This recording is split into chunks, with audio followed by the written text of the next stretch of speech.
Assalamualaikum warahmatullahi wabarakatuh. Bersama lagi dengan saya Abi Rajul di program Piuh Mari Bicara. Hari ini di episode kali ini kita akan bicara tentang seni budaya Kota Lok Sumawe.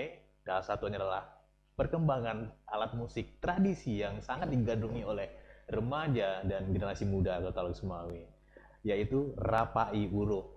Dan setelah hadir di samping saya seorang tokoh budayawan, tokoh seni salah satu juga pelestari alat seni musik tradisi Aceh tersebut.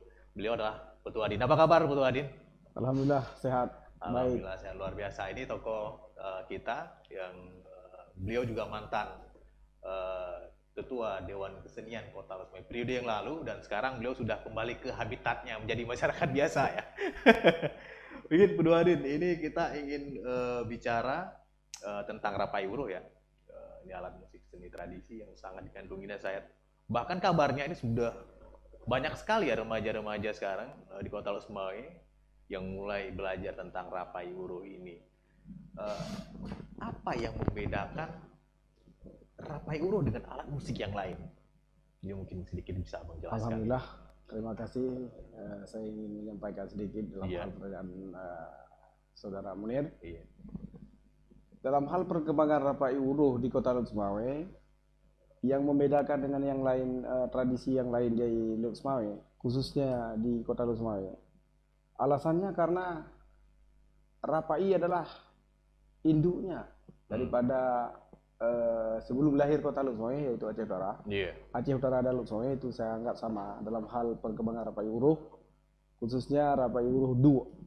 Jadi saya sampaikan sekali lagi karena ada perbedaan sedikit dalam hal Rapai Uruh, juga disebutkan dalam hal Rapai Uruh di Pase. Di Pase. Rapai Pase yang disebutkan banyak orang. Rapai Gantung sebahagian juga menyebutkan Rapai Pase. Ada juga yang mengatakan Rapai Idong gitu. Rapai Idong. Jadi istilahnya membedakan di antara dua ini karena hidup di belahan Aceh Utara juga. Rapai Uruh II dan Rapai Uruh Dong. Yang kita maksudkan hari ini adalah Rapai Uruh yang sering kita lihat di seputaran Kota Lok Sumawe secara duduk. Dua dalam bahasa Acehnya. Jadi yang membedakan adalah yang salah satunya digemari oleh banyak kalangan muda di Kota Lok Sumawe, sebagian daripada 68 kampung di Kota Lok Sumawe. Alasannya seperti ini. Karena kegiatan ini digandrungi oleh anak muda karena di setiap desa, yang tidak hanya malam Jumat, di setiap minggu, setiap satu pekan, cuma libur malam Jumat, setiap malamnya jadi berbunyi di setiap kampung. Misalkan malam Senin ada di Menasah yang satu, yang kedua Menasah lain. Jadi setiap malam ada berbunyi Rapai Uruh di Kota Lok Sumawe. Jadi dengan sendirinya anak muda ingin mengetahui apa sih sebenarnya Rapai Uruh itu.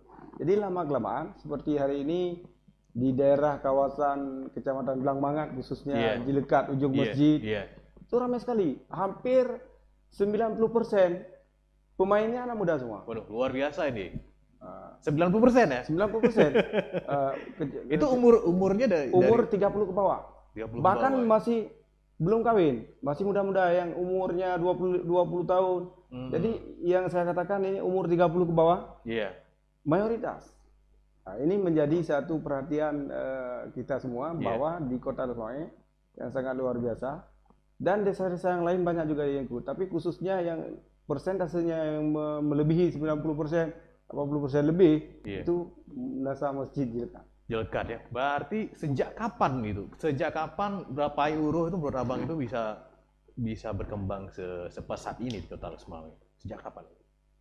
Kalau Rapai yang semenjak dulu sebelum konflik Aceh sudah kita kenal Rapai Uruh, tapi semenjak digemari banyak kalangan muda, itu semacam pasca damai.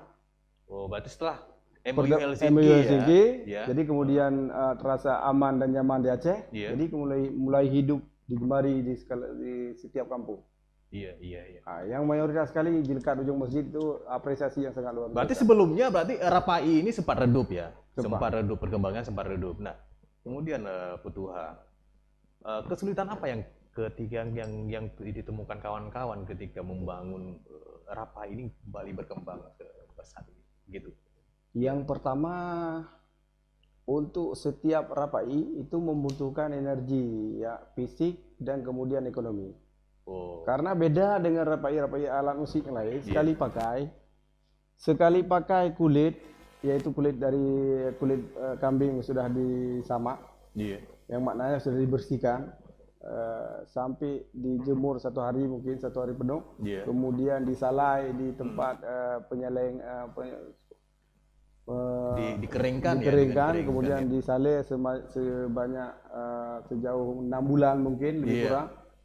Jadi baru dipakai. Jadi kemudian terpakai itu pun belum bisa jadi. Mungkin sampai 4-5 kali. Itu yang menyulitkan pemain rapai di Kota Lusmaya. Karena sekali pakai, kadang-kala belum tentu bisa pakai. Berarti prosesnya sangat rumit sekali ya untuk menciptakan suatu alat rapai uruh itu. Proses dari pembuatan ininya sampai kulitnya sebagainya itu sampai jadi untuk ditabuh itu berarti proses waktu yang panjang sekali. Kadang-kadang satu rapai harus kita pasang sampai 10 kali. 10 kali dikalikan 200.000 sekali pasang. Waduh, luar biasa. Itu maka sekarang butuh perhatian pemerintah paling kurang di tingkat desa. Nah, itu untuk melestarikan. Kalau di tingkat mengajak generasi muda, nah ketika awal seperti Petua tadi sebutkan ya, ini sempat redup ketika konflik, kemudian muncul kembali dan berkembang sepesat ini ketika setelah itu. Artinya ada proses pengembangan sampai rapai itu kembali digandrungi oleh muda. Nah, ketika dari sisi peserta pemainnya itu, kira-kira kendalanya seperti apa? Seperti Anda sebutkan tadi, Petua sebutkan bahwa energi ya. Berarti memang seorang pemain petabuh rapai itu harus memiliki energi yang kuat. Nah, bagaimana kalau memang nanti dia suka dengan rapai, tapi dia mungkin secara fisik ataupun energinya kurang itu. Kira-kira apakah dia tidak bisa menjadi penabuh rapai? Untuk sementara waktu sampai hari ini kita sudah melihat perkembangan di Kota Lusmaya, khususnya di kampung-kampung. Itu semacam gotong royong. Jadi saya punya 2, saya berikan sama kawan 1, kemudian yang memang punya 1 datang main ronde pertama dan main ronde kedua. Itu tidak mungkin dilakukan oleh orang-orang yang sama sampai jam 1 malam. Jadi bisa digilir mainnya. Jadi yang nggak punya rapai pun bisa dipinjamkan untuk 1,5 jam, setengah jam, 1 jam. Ada ronde 1. Ada tempat produksinya di tempat kita ada. Itu di mana saja, Bro? Untuk sekarang yang lebih kerennya di Lusmaya di Blanggu Panjau. Blanggu Panjau. Itu beliau sudah ada sejak lama atau memang baru-baru aja? Semenjak pasca konflik juga. Pasca perdamaian Aceh, kemudian lahir di tempat Blanggu Panjau. Oke, baik Petua. Ini untuk keistimewaan ya, karena kita lihat bahwa rapai itu alat musik tradisi yang sudah ada sejak zaman sejarah Aceh gitu ya. Nah, yang menjadi istimewa rapai uruh dengan alat-alat musik lain kita juga kenal ya, seperti kalau di Aceh itu alat musik itu ada beberapa, ini juga ada seperti canang gitu.